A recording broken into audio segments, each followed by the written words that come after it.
जामनगर के animal rescue centre Vantara पहुंचे PM Modi. गिरी national park की सफारी के साथ सोमनाथ, द्वारिका और गिरी जिलों का करेंगे दौरा। हरियाणा में निकाय चुनाव की वोटिंग। गुरुग्राम में वोटर लिस्ट में नाम न मिलने पर हंगामा। करनाल में ईवीएम का बटन बंद मिला। महिला दिवस के अवसर पर दिल्ली सरकार की बड़ी सौगात। महिलाओं को मिलेगा महिला सम्मान योजना का लाभ। 8 मार्च को लागू हो सकती है महिला सम्मान योजना।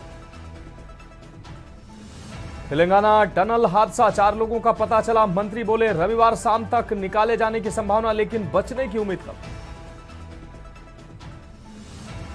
दिल्ली में 15 साल पुराने वाहनों को नहीं मिलेगा पेट्रोल डीजल। प्रदूषण कम करने के लिए दिल्ली सरकार का फैसला। 31 मार्च से लागू होगा नियम। और हिमाचल में बर्फबारी से 4 नेशनल हाईवे बंद। जम्मू कश्मीर श्रीनगर हाईवे हल्के वाहनों के लिए खुला। 3 मार्च से फिर बारिश बर्फबारी के आसार। आप देख रहे हैं की न्यूज, खबरों का सारथी। और अब खबरें विस्तार से। अहम खबर से बुलेटिन की शुरुआत करेंगे। राजधानी दिल्ली से अहम खबर है, जहां अमित शाह के साथ बैठक के बाद एक्शन में पुलिस नजर आ रही है। अनमोल बिश्नोई, गोल्डी बराड़ को लेकर प्लान तैयार किया जा रहा है। बाकी अपराधियों की भी लिस्ट तैयार की जा रही है। गैंगस्टर की मदद करने वालों पर पुलिस की खास नजर बनी हुई है। तो यह अहम खबर देश की राजधानी दिल्ली से आपको दिखा रहे हैं। गैंगस्टर की मदद करने वालों पर पुलिस की टेढ़ी नजर बनी हुई है। तो दिल्ली से इस वक्त की अहम खबर आपको दिखा रहे हैं। अमित शाह ने अहम बैठक की है। बाकी अपराधियों की भी लिस्ट तैयार करने की बात सामने आ रही है। तो गैंगस्टर की मदद करने वालों पर पुलिस की नजर बनी हुई है। तो दिल्ली से इस वक्त की अहम खबर। अमित शाह के साथ बैठक के बाद एक्शन में दिल्ली पुलिस। अनमोल बिश्नोई, गोल्डी बराड़ को लेकर प्लान तैयार किया जा रहा है। बाकी अपराधियों की भी लिस्ट तैयार की जाएगी। तो गैंगस्टर की मदद करने वालों पर पुलिस की नजर बनी हुई है।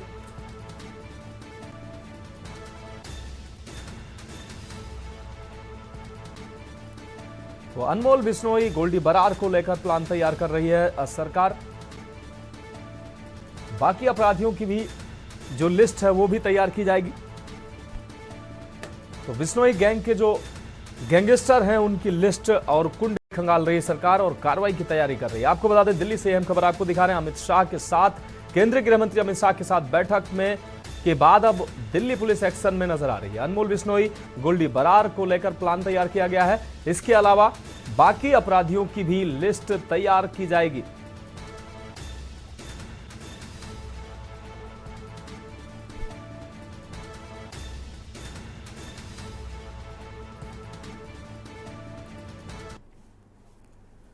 रुक करेंगे अगली अहम खबर का। महाराष्ट्र में पुणे रेप कांड के बाद अब केंद्रीय मंत्री रक्षा खड़से की बेटी के साथ छेड़छाड़ की घटना सामने आई है। खड़से पीएम मोदी के मंत्रिमंडल में खेल राज्य मंत्री के साथ कई अन्य विभाग संभाल रही है। आपको बता दें कि केंद्रीय राज्य मंत्री रक्षा खड़से की बेटी के साथ छेड़खानी की घटना जलगांव में आने वाले मुक्ताई नगर के मेले में हुई है। वहीं बेटी के साथ छेड़खानी की शिकायत के लिए खुद केंद्रीय मंत्री रक्षा खड़से को पुलिस थाने में जाना पड़ा। इस मुद्दे पर उनके ससुर और बीजेपी के दिग्गज नेता रहे एकनाथ खड़से ने कड़ी प्रतिक्रिया दी है। पुलिस ने शिकायत पर 4 आरोपियों के खिलाफ केस दर्ज कर लिया है, जिसमें एक को गिरफ्तार कर लिया गया है। वहीं यह घटना संत मुक्ताई यात्रा के दौरान हुई है। इस मुद्दे पर रक्षा खड़से की प्रतिक्रिया भी सामने आई है, लेकिन कहीं ना कहीं इस घटना के बाद पुलिस की कार्यशैली पर सवालिया निशान उठ रहे हैं।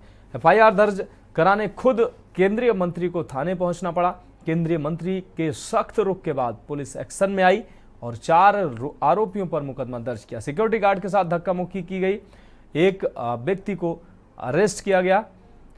महाराष्ट्र में केंद्रीय मंत्री की बेटी से छेड़छाड़ की यह घटना निश्चित रूप से ये बड़ी घटना है और कहीं ना कहीं आप अंदाजा लगा सकते हैं कि केंद्रीय मंत्री की बेटी भी सुरक्षित नहीं है। केंद्रीय मंत्री के सख्त रुख के बाद पुलिस एक्शन में आई। पुलिस की कार्यशैली पर आप अंदाजा लगा सकते हैं कि केंद्रीय मंत्री की बेटी के साथ छेड़छाड़ की गई, उसके बाद एफआईआर दर्ज नहीं की गई। केंद्रीय मंत्री रक्षा खड़से को खुद थाने में जाना पड़ा। थाने में जब वो गई उन्होंने सख्त रुख अपनाया। उसके बाद पुलिस ने मामला दर्ज किया। बढ़ेंगे अगली अहम खबर की ओर। महाराष्ट्र में पिछले विधानसभा चुनाव के बाद वैसे तो बीजेपी बहुत ही मजबूत स्थिति में है, लेकिन महायुति सरकार की तस्वीर यही रहेगी, इस बात की कोई गारंटी नहीं है। इन सबके बीच शिंदे और फडणवीस की तनातनी जबरदस्त चर्चा में है। महाराष्ट्र की राजनीति में कब कौन सा धमाका हो जाए ये किसी राजनीतिक पंडित को नहीं पता। फिलहाल मुख्यमंत्री देवेंद्र फडणवीस और उप मुख्यमंत्री एकनाथ शिंदे के बीच लगातार बढ़ती तनातनी की खबरें सुर्खियों में हैं। आपको बता दें कि महायुति सरकार बनने के बाद से ही लगातार दोनों नेताओं के बीच खींचतान की स्थिति बनी हुई है। ताजा मामला तब सामने आया जब फडणवीस ने शिंदे सरकार के दौरान लिए गए एक बड़े फैसले पर रोक लगा दी। दरअसल 3200 करोड़ रुपए की स्वास्थ्य विभाग की योजना, जो ये परियोजना अब सवालों के घेरे में आ गई है। फडणवीस के इस कदम ने शिंदे कैंप को तगड़ा झटका दिया है। यही नहीं, वहां नेताओं की बैठकें भी कई चीजों की तरफ इशारा करती नजर आ रही हैं।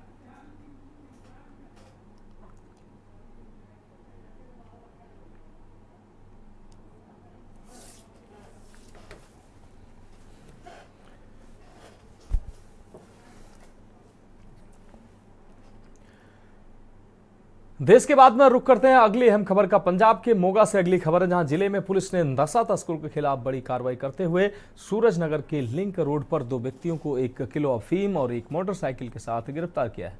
थाना प्रमुख गुरप्रीत सिंह ने बताया कि एसएसपी अजय गांधी के निर्देशों के तहत नशा तस्करों पर शिकंजा कसा जा रहा है और लगातार गश्त भी की जा रही है। गुप्त सूचना के आधार पर की गई इस कार्रवाई में गिरफ्तार आरोपियों की पहचान मोगा निवासी अभी और साजन के रूप में हुई है। उन्हें अदालत में पेश कर रिमांड के दौरान पूछताछ की जाएगी।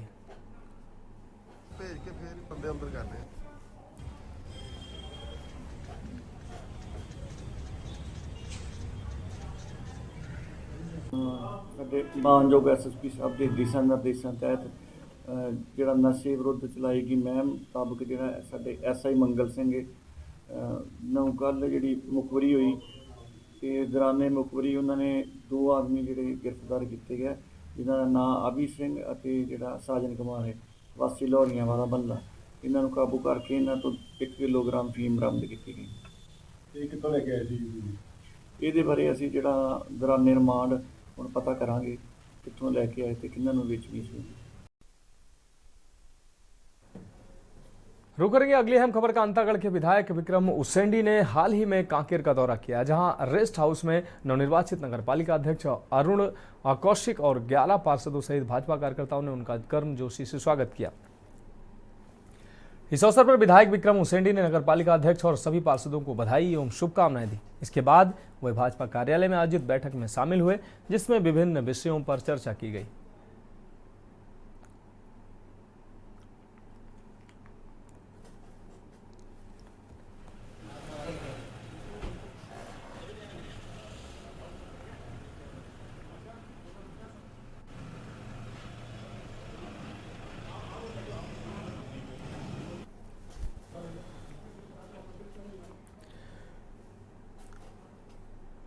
रुक करेंगे अगली अहम खबर का। यमुनानगर निगम, आपको बता दें यमुनानगर नगर निगम चुनाव में मेयर प्रत्याशी सुमन बहमनी ने अपने परिवार के साथ बूथ नंबर 340 पर मतदान किया। ये मतदान गोविंदपुरा स्थित राजकीय माध्यमिक विद्यालय में हुआ। मतदान के बाद सुमन बहमनी ने कहा कि उन्होंने राष्ट्रहित, विकास और भारत और शहर के विकास के लिए मतदान किया है। लोकतंत्र के इस महापर्व में सभी को अपने मत का प्रयोग कर जिम्मेदारी निभानी चाहिए। मतदान से पहले उन्होंने अपने परिवार के साथ गोविंदपुरा स्थित श्री हनुमान मंदिर और खेड़ा मंदिर में माथा टेक कर आशीर्वाद लिया।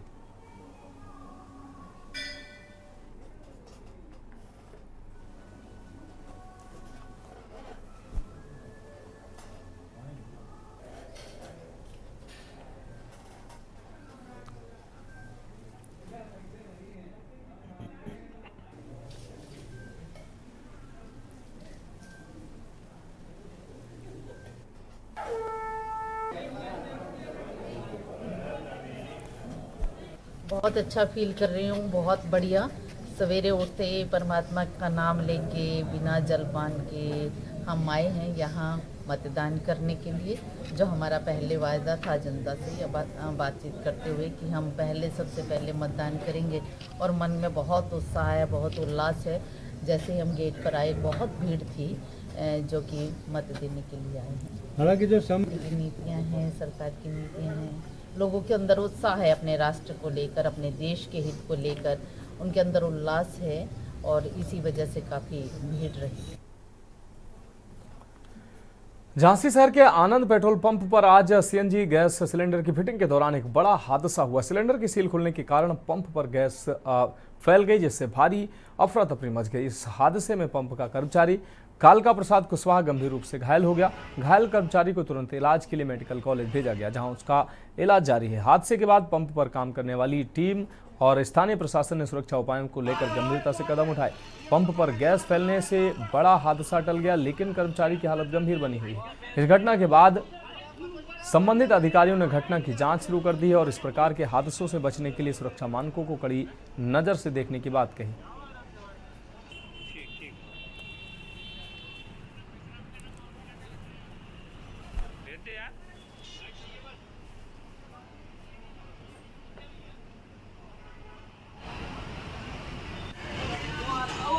यही हुआ था यहीं पे, हाँ। सिलेंडर वाले पे। अच्छा, हाँ, कितने लोग घायल हैं इसमें?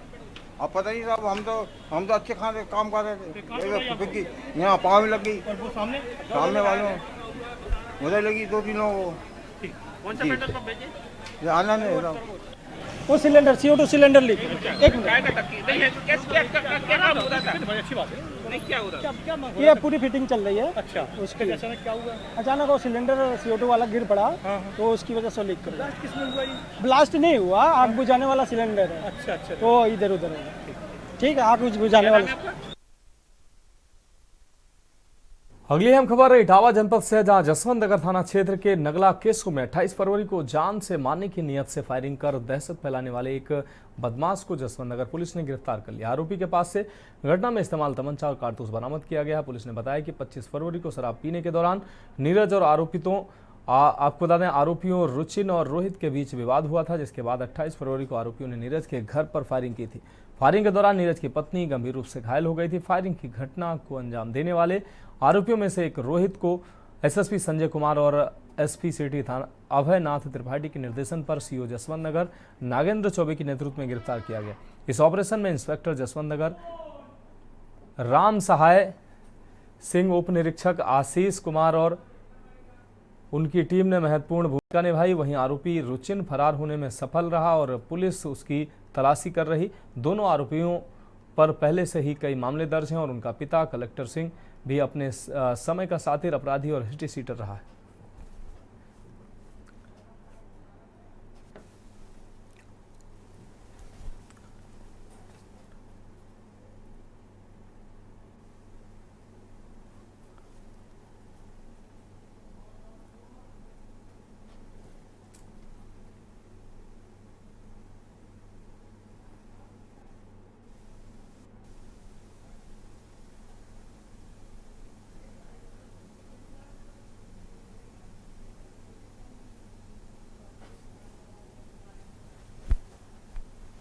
के व्यक्ति रोहित यादव नाम को गिरफ्तार किया गया है। जैसा कि आप जानते हैं, परसों 28 तारीख को रात में हवाई फायरिंग के दौरान एक महिला को जो है रिकोचिट होकर के गोली लग गई थी उसके सर में पीछे की तरफ, जो काफ़ी गंभीर रूप से घायल हो गई थी। उसका उपचार भी चल रहा है, हालांकि अब डॉक्टरों द्वारा उसको आउट ऑफ डेंजर बता दिया गया है।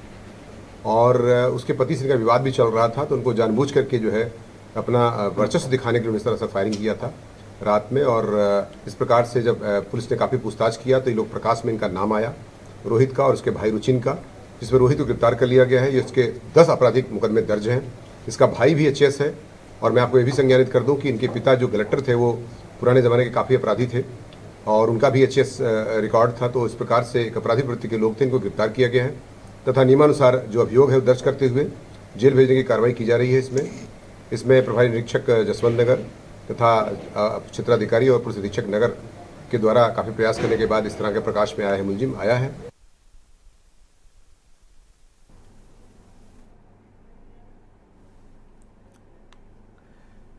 तो फरार अपराधियों को आपको पता जान से मारने की नियत से ये फायरिंग की गई। फायरिंग करने वाले बदमाश को गिरफ्तार किया गया।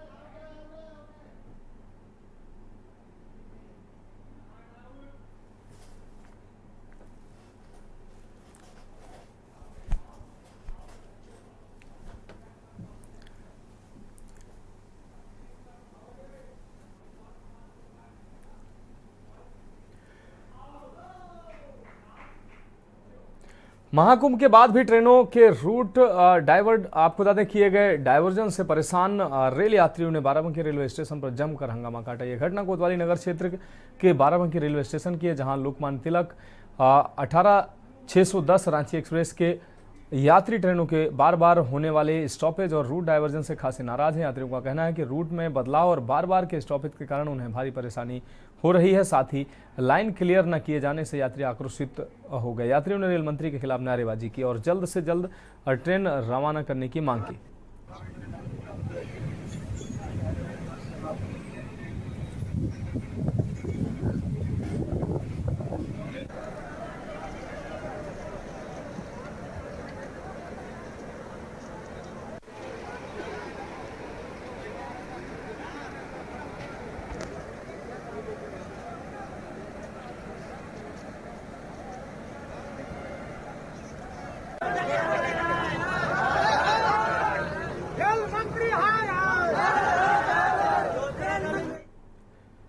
खबर हापुड़ से है। कुछ दिन पहले हरियाणा के पलवल में एक दिन पहले दूल्हे और उसके परिजनों से गन पॉइंट पर लूट करने वाले 2 बदमाशों को गढ़कोतवाली पुलिस ने हापुड़ से गिरफ्तार किया है। आरोपियों के पास से लूट की हुई कार, मोबाइल फोन, तमंचा और कार की 2 नंबर प्लेट बरामद की गई। पुलिस के अनुसार हरियाणा के पलवल में 3 बदमाशों ने दूल्हे और उसके परिवार के लोगों को गन पॉइंट पर लेकर स्विफ्ट कार और अन्य सामान लूट लिया था। घटना को अंजाम देने के बाद ये बदमाश हापुड़ के तीर्थ नगरी ब्रजघाट पहुंचे थे और लूटी गई कार की नंबर प्लेट बदलने की कोशिश कर रहे थे ताकि पुलिस को गुमराह किया जा सके। तभी गढ़ पुलिस ने त्वरित कार्रवाई करते हुए 2 बदमाशों को दबोच लिया, जबकि एक बदमाश फरार हो गया। पुलिस ने मामले की गंभीरता को देखते हुए फरार आरोपी की तलाश तेज कर दी है।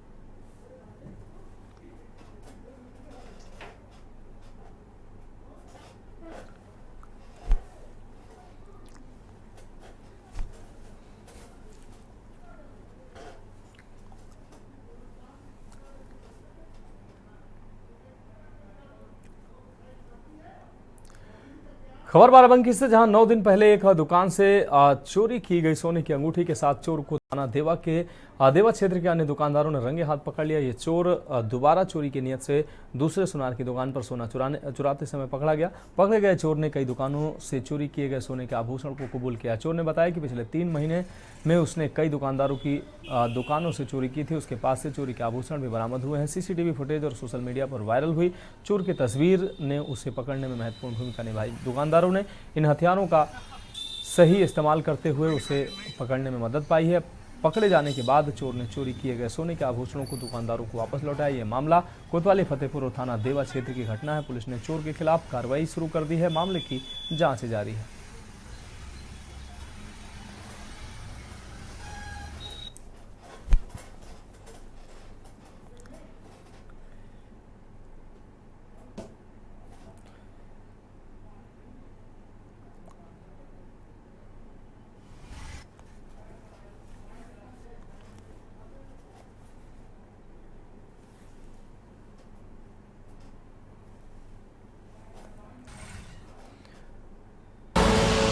आप देख रहे हैं के न्यूज, खबरों का। राज्य आंदोलनकारी जनता कैबिनेट पार्टी के अध्यक्ष भावना पांडे ने उत्तराखंड सरकार पर गंभीर आरोप लगाए। उन्होंने मुख्यमंत्री पुष्कर सिंह धामी द्वारा लागू किए गए समान नागरिक संहिता पर सवाल उठाते हुए कहा कि सरकार ने एक देश एक कानून की बात तो की है, लेकिन भू कानून के मामले में हरिद्वार और उधम सिंह नगर को इससे बाहर कर दिया। इससे राज्य के 2 महत्वपूर्ण जिलों के साथ सौतेला व्यवहार बताते हुए उन्होंने सरकार की नीयत पर सवाल उठाए हैं। भावना पांडे ने राज्य के कैबिनेट मंत्री प्रेमचंद अग्रवाल पर तीखा हमला बोला। उन्होंने पहाड़ी समुदाय के खिलाफ अपमानजनक टिप्पणी की है। पांडे ने कहा कि उत्तराखंड के पहाड़ी लोग इस अपमान को सहन नहीं करेंगे और चाहते हैं कि प्रेमचंद अग्रवाल को तत्काल बर्खास्त किया जाए। उन्होंने मुख्यमंत्री से इस मामले में तुरंत कार्रवाई की मांग की और कहा कि आगामी चुनाव में जनता इसका करारा जवाब देगी। राजनीति में सबसे ज़्यादा तो प्लेनवाद, पहाड़वाद की राजनीति नहीं होनी चाहिए, क्षेत्रवाद की राजनीति होनी चाहिए। हाँ, पहाड़ियों को गाली भी नहीं अच्छी। देखो, पहाड़ के मैक्सिमम ज़्यादातर लोगों ने आंदोलन किया। आंदोलन में हरिद्वार के लोग भी थे और रुड़की के लोग भी थे। और ये क्षेत्रवाद नहीं फैलाना चाहिए। जो क्षेत्रवाद फैलाएगा वो उत्तराखंड से बाहर जाए। और दूसरी बात मैं आपको बता दूं कि प्रेमचंद अग्रवाल ने पहाड़ियों को गाली क्यों दी। इतना बड़ा विधानसभा वही मुद्दा चल रहा है, एमपी वही मुद्दा, अध्यक्ष वही मुद्दा, सीएम वही मुद्दा। ये क्या है भाई? कोई काम धाम नहीं तुमको? कोई काम नहीं, एमपी को कोई काम नहीं, सीएम को कोई काम नहीं, विधानसभा अध्यक्ष को कोई काम नहीं और विधायक को कोई काम नहीं। फिर एक आदमी पहले एक मुद्दा छोड़ दे और उसके बाद सारे फेसबुक वही काम कर रही है। रुक करेंगे अगली अहम खबर का। चमोली जिले के माड़ा में ग्लेशियर के कारण हुई दुर्घटना पर योग गुरु बाबा रामदेव ने दुख व्यक्त किया है तथा इस दौरान उत्तराखंड सरकार द्वारा चलाए गए रेस्क्यू अभियान की बाबा रामदेव ने सराहना करते हुए कहा कि लोगों को बचाने के लिए पुरुषार्थ किया जा रहा है और प्रधानमंत्री और गृह मंत्री लगातार मुख्यमंत्री के संपर्क में। उन्होंने दिवंगत आत्माओं के लिए श्रद्धांजलि अर्पित की तथा उनके परिजनों को इस दुख को सहन करने की शक्ति प्रदान करने की प्रार्थना की है। उम्मीद है कि जो लोग लापता हैं उनको खोजने के लिए अभियान चलाया जा रहा है वह जल्द कुशल पूर्वक मिलेंगे। वहीं केंद्रीय मंत्री धर्मेंद्र प्रधान ने भी घटना पर गहरा दुख व्यक्त करते हुए कहा कि उत्तराखंड जैसे प्रदेश को ऐसी घटनाओं पर और सजग रहने की आवश्यकता है और यहाँ की सरकार इसके लिए बहुत सजग भी है। माणा में जो एक प्राकृतिक आपदा आई उसके लिए रेस्क्यू के लिए और जो वहाँ पर लोग फंसे हुए थे उनको बचाने के लिए सरकार ने पूरी ताकत लगाई हुई है।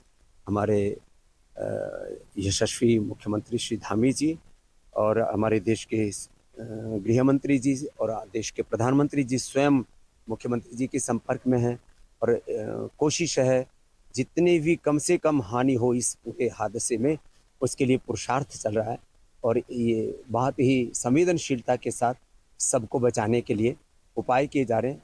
मैं आशा करता हूँ इसमें कम से कम लोगों के जीवन की हानि हो। ये मैं बड़े संतोष के साथ कह सकता हूँ कि मैं कल अखबार में यहाँ जब आने के बाद अखबार और टीवी के माध्यम से देखा यहाँ की स्थानीय सरकार की मुख्यमंत्री आदरणीय पुष्कर धामी जी की बयान में देख रहा था। एक बहुत बड़ा आपत्ति को उन्होंने सामना किया। लगभग लोगों को रेस्क्यू कर लिया गया, कुछ लोगों की अभी भी खोज जारी है। मैं आने वाले दिनों में इस प्रकार की और सजग रहने के कारण इस प्रकार की दुर्घटना ना हो, लेकिन नैसर्गिक आपत्ति है। उत्तराखंड जैसे प्रांतों को इस प्रकार की नैसर्गिक आपत्ति से जूझना पड़ता है। यहाँ का व्यवस्था चौकन्ना है संभालने के लिए। नैनीताल में हिंदूवादी संगठनों के कार्यकर्ताओं ने गौशाला में बंधी गौमाता के साथ अनैतिक व्यवहार की घटना के खिलाफ कोतवाली में प्रदर्शन किया। कार्यकर्ताओं ने फरवरी माह में हुई इस घटना की मेडिकल रिपोर्ट और दोषियों के खिलाफ कानूनी कार्रवाई की मांग की। हिंदूवादी संगठन के विकी वर्मा ने कहा कि एक माह बीतने के बावजूद पुलिस प्रशासन द्वारा कोई ठोस कार्रवाई नहीं की गई है और इस मामले में संतोषजनक जवाब नहीं मिला। विकी वर्मा ने चेतावनी दी कि यदि जल्द ही पुलिस प्रशासन ने ठोस कदम नहीं उठाए तो हिंदूवादी संगठन उग्र आंदोलन करेगा, जिसकी संपूर्ण जिम्मेदारी शासन प्रशासन की होगी।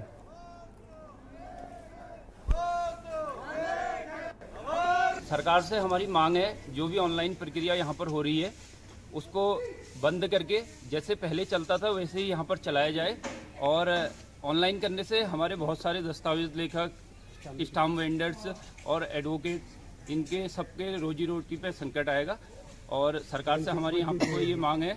हमने खुद भी यहाँ पर को अनेक माध्यमों से माननीय मुख्यमंत्री जी को कल ज्ञापन भी भेजा है और निश्चित रूप से हमारी मांग पर विचार होगा, ऐसा हमारे सरकार के जो भी लोग हैं उनके द्वारा हमें आश्वस्त किया गया है।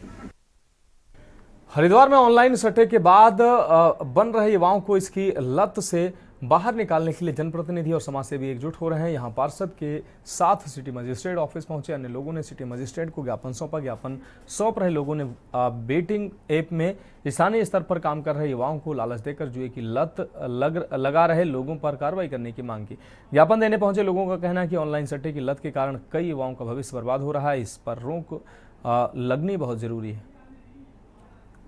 ऐसे लोगों के ऊपर सख्त कार्रवाई हो। मैडम, स्थानीय जनप्रतिनिधि चाहे विधायक हो चाहे स्थानीय पार्षद, आज हम सब लोग आपसे निवेदन करने आए हैं। ऑनलाइन गेमिंग का है ये हमने सिटी मजिस्ट्रेट को इस रूप में ज्ञापन दिया है। पूरे क्षेत्र के अंदर, भूपतवाला के अंदर और पूरे हरिद्वार के अंदर एक ऑनलाइन गेम जिसका फंड रैप के माध्यम से पूरे, चाहे उसका सरगना दुबई में बैठा हो, चाहे उसका सरगना दिल्ली से ऑपरेट करता हो, मध्य प्रदेश से ऑपरेट करता हो, बड़े लोग इसमें इन्वॉल्व हैं। और यहाँ स्थानीय जो लोग इसको चला रहे हैं मैनेजर के रूप में, या मैनेजर पॉकेट मैनेजर बने बैठे हैं, वो लोग नौजवानों का भविष्य खराब करने का काम कर रहे हैं। नौजवान आज कहीं ना कहीं खतरे के ऊपर मंडरा रहा है। जहाँ बच्चा पढ़ाई करना चाहता था, वो बच्चा आज फोन में अपने पिताजी का फोन लेके चला रहा है, वो गूगल ऐप के माध्यम से उनके पैसे को उड़ाने का काम कर रहा है। और कहीं ना कहीं ये एक बढ़ता नशा ही है। हरिद्वार के अंदर बढ़ता नशा है, चक्री का व्यापार। इसको व्यापार को लेकर आज हमने कहा है मैडम से कि इस पर कार्रवाई होनी चाहिए। जो लोग इसका सरगना बने बैठे हैं उन लोगों के ऊपर सख्त कार्रवाई हो। और रुड़की में राज्यसभा सांसद नरेश बंसल ने पत्रकार वार्ता के दौरान कहा कि रुड़की के नेहरू स्टेडियम ग्राउंड में 4 से 6 मार्च तक विकसित भारत विकसित उत्तराखंड विशाल प्रदर्शनी का आयोजन उनके सहयोग से तरमे इवेंट द्वारा किया जा रहा है। प्रदर्शनी का उद्घाटन उत्तराखंड के मुख्यमंत्री पुष्कर सिंह धामी, पूर्व मुख्यमंत्री भगत सिंह कोश्यारी, हरिद्वार सांसद त्रिवेंद्र सिंह रावत करेंगे। तीनों दिन विभिन्न केंद्रीय मंत्री, उत्तराखंड सरकार के मंत्री, सांसद, विधायक, मेयर भी उपस्थित रहेंगे। राज्यसभा सांसद नरेश बंसल ने प्रदर्शनी पर प्रकाश डालते हुए कहा कि विकसित भारत विकसित उत्तराखंड एक मेगा इवेंट है जो अमृतकाल की थीम पर आधारित है। उन्होंने कहा कि भारत के यशस्वी प्रधानमंत्री मोदी जी का विजन है कि 2047 तक भारत को एक विकसित राष्ट्र बनाना है, जो कि भारत स्वतंत्रता की स्वर्ण जयंती होगी। प्रधानमंत्री मोदी ने कहा कि इस सदी का आखिरी दशक उत्तराखंड का दशक होगा। डबल इंजन की सरकार लगातार विकास की ओर अग्रसर है। प्रदर्शनी केंद्र सरकार के और राज्य की सरकार के विभिन्न मंत्रालय और विभागों के द्वारा नए नवाचार, नए प्रयोग, नए उपयोग और जन कल्याणकारी योजनाओं के संबंध में होगी, जिससे आम जनता को अवगत कराया जाएगा। युवाओं को विशेष रूप से startup, make in India, made in India के संबंध में उनका प्रबोधन होगा। इस प्रकार से ये जानकारी की और जितनी भी हमारी कल्याणकारी योजनाएं हैं 2047 के विकसित भारत के संकल्प की ओर बढ़ते हुए कदमों का उल्लेख करते हुए यह उपयोगी प्रदर्शनी है जो छात्रों के लिए और जन सामान्य के लिए बहुत उपयोगी होगी। रामनगर की सामाजिक संस्था one step one pre proud द्वारा आपको बता दें एनबी प्राउड द्वारा रविवार को रामनगर में 5 निर्धन कन्याओं का विवाह कार्यक्रम हिंदू रीति रिवाज के साथ पूरे उल्लास के साथ संपन्न कराया गया। कार्यक्रम के तहत बैंडबाजी के साथ नगर में बारात का आयोजन किया गया। जानकारी देते हुए संस्था के सौरभ मित्तल ने बताया कि संस्था द्वारा इस कार्यक्रम का नाम सौभाग्यवती भव पार्ट 6 रखा गया। संस्था के सौरभ मित्तल ने बताया कि संस्था द्वारा पिछले 5 वर्षों में 23 निर्धन कन्याओं का विवाह कराया जा चुका है तथा संस्था द्वारा इस बार 6ठा वर्ष है। इस वर्ष भी 5 कन्याओं का विवाह कराया गया। उन्होंने बताया कि संस्था को इस बार 18 आवेदन प्राप्त हुए थे, जिसमें संस्था के सदस्यों द्वारा जांच के बाद ऐसी 5 कन्याओं का चयन किया गया जिनकी आर्थिक स्थिति कमजोर होने के साथ ही उनके माता पिता मौजूद नहीं है। इसके बाद चयनित 5 कन्याओं का विवाह कराने का निर्णय लिया गया था। हिंदू रीति रिवाज के साथ संपन्न इस विवाह कार्यक्रम में नगर की कई सामाजिक संस्थाओं प्रतिनिधियों ने भागीदारी करते हुए वर एवं वधुओं को आशीर्वाद दिया। राजीव जी, पहले तो मैं आप सभी पत्रकार बंधुओं का अपनी team first step NB proud की तरफ से हार्दिक स्वागत और अभिनंदन करता हूं। ये कार्यक्रम माता बाल सुंदरी की कृपा और हनुमंत गिरी महाराज जी के आशीर्वाद से हम लोग को प्रेरणा मिली और हम लोग इस कार्यक्रम को ये संचालित कर रहे हैं। अभी तक हमारी संस्था इस 6ठे भाग के अंदर मिलाकर 28 कन्याओं का विवाह हम लोग आज तक संपन्न करवा रहे हैं। शहरवासियों का, हमारी सभी टीम का, एक एक व्यक्ति हमारी टीम से बढ़ चढ़कर इसमें हिस्सा लेते हैं और हम लोगों को अपना आशीर्वाद और सहयोग प्रदान करते हैं। हमारी महिला टीम हो, हमारे शहर की और अन्य संस्थाएं, सभी हमारे साथ जुड़कर हमारे कंधे से कंधा मिलाकर हम लोगों का सहयोग करती हैं, तभी हम इस कार्यक्रम को निर्विघ्न और वृहद रूप से संपन्न कर पाते हैं। अगली खबर लक्सर से, जहां प्रेमी जोड़े ने लगाई अपनी मां व भाई से सुरक्षा की गुहार। आपको बता दें लक्सर में एक प्रेमी जोड़े ने एसडीएम को पत्र देकर अपनी मां व भाई से सुरक्षा की गुहार लगाई। हेमांशी पत्नी विशाल निवासी मैन बाजार पुलिस चौकी व तहसील लक्सर जिला हरिद्वार ने आज एसडीएम को पत्र देकर बताया कि मैं बालिग हूं और अपनी शादी बिना जोर दबाव के मैंने विशाल के साथ शिव मंदिर लक्सर में हिंदू धर्म के रीति रिवाज के अनुसार की है। उसने बताया कि पंजीकरण 30 नवंबर 2024 15:45 को रजिस्ट्रार ऑफिस में लक्सर में दर्ज है। उसने बताया मैं विशाल के घर पर सुखपूर्वक रह रही हूं और मैं हर प्रकार सुखी हूं। उसने यह भी बताया कि मेरी माता रत्ना सिंह पत्नी रवि सिंह पुलिस कांस्टेबल हाल ही में तैनात थाना सिडकुल हरिद्वार व मेरा भाई आकाश पुत्र रवि सिंह निवासी गढ़ T40D railway colony Laksar police चौकी में बाजार लक्सर तहसील लक्सर जिला हरिद्वार मेरे व विशाल की शादी से खुश नहीं है। मेरी माँ व मेरा भाई मेरे पति के साथ कोई भी बड़ी घटना व वारदात को अंजाम दे सकते हैं। उसने कहा कि मेरे भाई आकाश व मेरी माँ रत्ना सिंह से अपनी व अपने पति की विशाल की जान माल को खतरा बना हुआ है। लड़का लड़की बालिग हैं, उन्होंने अपनी शादी कर ली है। अब उनके घर वाले तैयार नहीं हो रहे तो उसके संबंध में आए थे, तो पुलिस को लिखा गया है उसके संबंध में। कोर्ट मैरिज कर लिया और हमारे परिवार वाले मान नहीं रहे, तो हम इसलिए SDM के सामने पेश होने आए थे ताकि हमारे घर वाले हमें परेशान ना करें। हमने कोर्ट मैरिज कर ली थी और हमारे घर वाले नहीं मान रहे थे, तो हमें SDM के पास पेश होना पड़ा, जिससे कि हमारे घर वाले हमें परेशान ना करें और हम अच्छे से रह रहे हैं और हमें किसी प्रकार की कोई दिक्कत परेशानी नहीं है और हम चाहते हैं कि हमारे घर वाले भी खुश रहें और हमारी शादी को भी अच्छे से समझें, हमें भी समझें। बागेश्वर के झिझी परिसर में रविवार को अचानक गुलदार का एक शावक घुस आया, जिससे परिसर में हड़कंप मच गया। मामले की जानकारी मिलते ही परिसर प्रशासन ने तुरंत वन विभाग को सूचना दी। सूचना मिलते ही वन विभाग की टीम मौके पर पहुंची और शावक को सुरक्षित पकड़ लिया। रेंजर श्याम सिंह करायत ने बताया कि वन आरक्षी चंदन राम और उनकी टीम ने कड़ी मशक्कत के बाद शावक का सुरक्षित रेस्क्यू किया। रेस्क्यू के बाद शावक को वन विभाग के QRT रूम लाया गया, जहाँ उसका स्वास्थ्य परीक्षण किया गया। डॉक्टरों ने शावक की स्थिति सामान्य बताई। वन दरोगा खरकोट, जिसका मुख्यालय जोलकांडे में है। सुबह ही हमें सूचना प्राप्त हुई कि ये जो हमारा जजी परिसर है, यहाँ पर गुलदार शावक है, तो तुरंत सूचना पे RO सर की जैसे भी बताया गया, RO सर के द्वारा तुरंत कार्रवाई की गई और इस शावक को सुरक्षित रेस्क्यू किया गया। हाँ, थोड़ी बहुत ही है, मतलब अभी डॉक्टर को बुलाया गया है, जाँच में जैसा भी होगा आगे कार्रवाई की जाएगी। तो खबरों में वक्त एक ब्रेक का है, जल्द हाजिर होंगे। आप देख रहे हैं के न्यूज। ब्रेक के बाद उत्तराखंड की खबरों में एक बार फिर से आपका स्वागत है। बढ़ेंगे अगली अहम खबर की और खबर उधम सिंह नगर से है, जहां खटीमा में देर रात आई बेमौसम बारिश, तेज हवा और ओलावृष्टि से किसानों को भारी नुकसान हुआ है। गेहूं, सरसों और सब्जियों की फसलें बर्बाद हो गई, खेतों में खड़ी फसलें बिछ गईं और बारिश का पानी भरने से नुकसान हुआ है। किसानों ने प्रशासन से सर्वे कराकर मुआवजा देने की मांग की है। प्रभावित गाँव में मुड़ेली, मेलाघाट, खिलड़िया, बगुलिया, सिसैया सहित कई गांव शामिल हैं। किसान अभी पिछली बार से उबरे भी नहीं थे। इस आपदा ने उनकी चिंता बढ़ा दी है। मौसम विभाग ने अगले दिनों में फिर भारी बारिश की चेतावनी दी है। चैनल के माध्यम से मैं धन्यवाद करता हूं चैनल का। कम से कम आप लोग हमारे किसानों की आवाज़ को उठाते हैं और बड़ी अच्छी तरह उठाते हैं। मैं आपसे एक आग्रह करता हूं, आपकी चैनल के माध्यम से सरकार को, पिछले धान में भी हमारा बहुत नुकसान हुआ, 90% 100% लोगों का धान खराब हो गया, किसी को कुछ नहीं मिला। जो फैक्ट्रियों का पानी गया था उससे धान सड़ गया केमिकल से, किसी को कुछ नहीं मिला। और इस बार फिर दोबारा ओलावृष्टि, आंधी तूफान से लोगों की नष्ट फसल, गेहूँ, सरसों सारी खराब हो गई है। मैं सरकार से आग्रह करूँगा, कृपया पिछला मुआवजा भी और ये भी मुआवजा दें। किसान गर्क हो चुका है, ख़त्म हो चुका है। ऐसा ना हो कि किसानों को रोड पे आके आपके खिलाफ आंदोलन करना पड़े।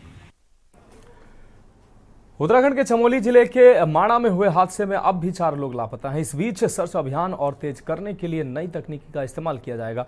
आपदा सचिव विनोद कुमार सुमन ने मीडिया से बातचीत में बताया कि हादसे में कुल 8 कंटेनर्स को ढूंढ लिया गया है, लेकिन 4 लोग अभी भी लापता हैं। उन्होंने कहा कि कंटेनर्स लोकेशन से बहुत दूर मिले हैं, इसलिए अब ground penetrating radar, victim located camera, thermal image camera और GPR की मदद ली जाएगी। GPR को दिल्ली से मंगवाया गया है, जो एक महंगी और अत्याधुनिक तकनीकी है।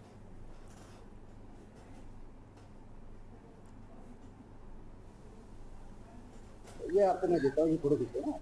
हाँ सर, दे दीजिए। ग्राउंड पेनिट्रेटिंग कंटेनर 8 थे सभी के सभी 8 कंटेनर ढूंढ लिए गए हैं। कुछ कंटेनर जहाँ पे उनकी ओरिजिनल लोकेशन थी काफ़ी दूर पाए गए हैं। जब एवलांच आया, जब बहुत ज़्यादा बर्फ़ आया भारी मात्रा में, तो कंटेनर को बहा के ले गया अपने साथ में। बट कंटेनर में अब कोई भी आदमी नहीं बचा है, ना कोई ढूंढना जाना बाकी है, सभी को ढूंढ लिया गया है। 4 लोग अभी भी लापता हैं।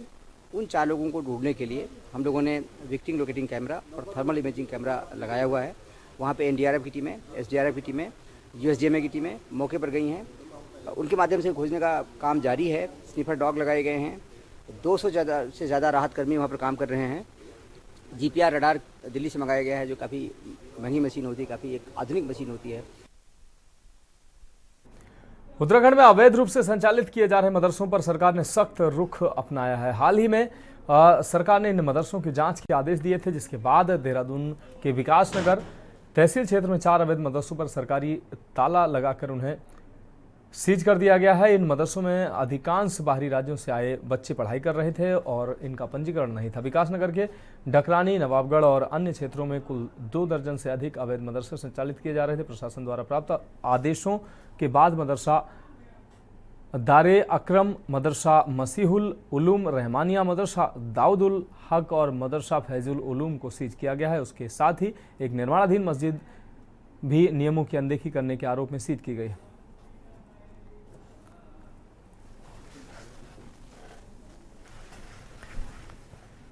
अधिकारी महोदय का एक आदेश प्राप्त हुआ था कि अल्पसंख्यक विभाग द्वारा जो संचालित मदरसे हैं, जो अपंजीकृत मदरसे हैं, उनके द्वारा उनको अल्पसंख्यक विभाग के द्वारा सीलिंग की कार्रवाई की जाएगी। तो आज ये अल्पसंख्यक विभाग के साथ एक चेकिंग की गई, तो यहाँ पे 4 मदरसे, 2 ढकरानी क्षेत्र में और 2 नवाबगढ़ क्षेत्र में जो अपंजीकृत रूप से चल रहे थे, उनको सील किया गया।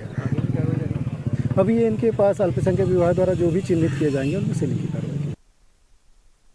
कोटद्वार के वार्ड नंबर 29 आपको बता दें, धमनपुर में निःशुल्क नेत्र स्वास्थ्य जांच शिविर का आयोजन किया गया, जिसे सीबीयू सेवा ट्रस्ट धमनपुर के द्वारा लगाया गया, जिसका शुभारंभ वार्ड 29 के पार्षद अमित नेगी द्वारा फीता काटकर किया गया, जिसमें लगभग 150 लोगों ने अपनी आंखों की जांच कराई। वहीं क्षेत्रवासियों ने सीबीयू सेवा ट्रस्ट के इस कार्य की खूब प्रशंसा की। कहा कि समय समय पर इस तरह के शिविर लगते रहने चाहिए, जिससे सभी अपनी आंखों की समय समय पर जांच कराते रहें।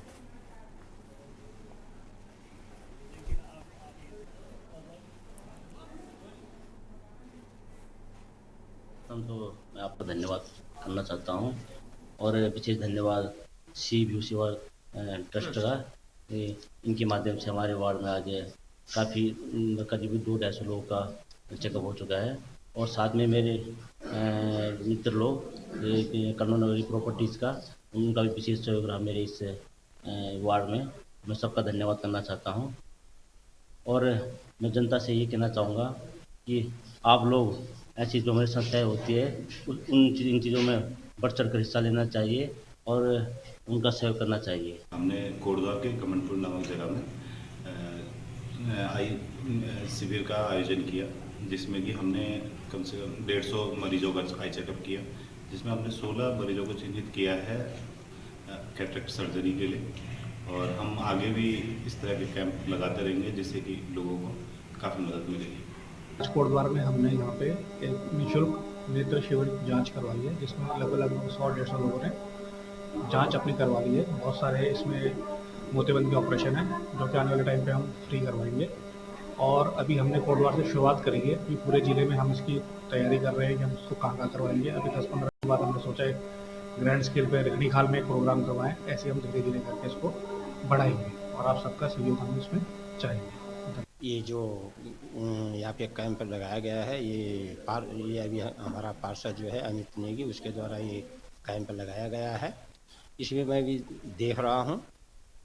देखिए मैं फ़िलहाल मैं अपनी बात और मैं ये 73 ईयर्स ऑफ ओल्ड और यहाँ मैं देख रहा हूँ तो काफ़ी भीड़ भागा, लगभग मेरी दृष्टि में जो है कि 60+ लोग इस समय जो है उन्होंने अपना नाम यहाँ लिखवा लिया है। काफ़ी भीड़ भड़ाका है और मैं जो है ये सीबीयू सेवा ट्रस्ट वालों का जो है हार्दिक अभिनंदन करता हूं। और आज यह कैंप वार्ड नंबर 29 घमंडपुर में लगाया गया है। ये प्राथमिक विद्यालय घमंडपुर है और मेरी आंखों में दूर की दृष्टि मेरी कमज़ोर है, और इस कैंप के माध्यम से मुझे यहाँ पर अपने आँखों का चेकअप कराने का मौका मिला है। और इस कैंप के माध्यम से अनेकों, मुझे ही नहीं, अनेकों ही लोगों को यहाँ इसका लाभ मिलता है। जैसे दूर से आई हुई वृद्ध महिलाएं हो गई, या कोई बेरोजगार भाई, या ऐसे लोग जो वित्तीय रूप से मजबूत नहीं है, उन लोगों के लिए एक बहुत बड़ा सहारा है। आँखें कमजोर और पढ़ते वक्त बहुत ज़्यादा दर्द होता है, और हमने बीच में चश्मे भी लगाए थे तो उससे कुछ फ़र्क नहीं पड़ा था, जिससे वो पढ़ते टाइम और दर्द करने लगी थी आँखें। तो ये सीवर टेस्ट के जरिए हमें यहाँ पे मिला है कि यहाँ पे आँखों की जाँच की जा रही है। तो जो भी लोग हैं तो यहाँ पे आइए और अपनी आँखों की जाँच करवाइए। तो फिलहाल उत्तराखंड की खबरों में अभी के लिए मेरे साथ इतना ही। मुझे दीजिए इजाजत और आप देखते रहिए के न्यूज़ इंडिया। आप देख रहे हैं के न्यूज़।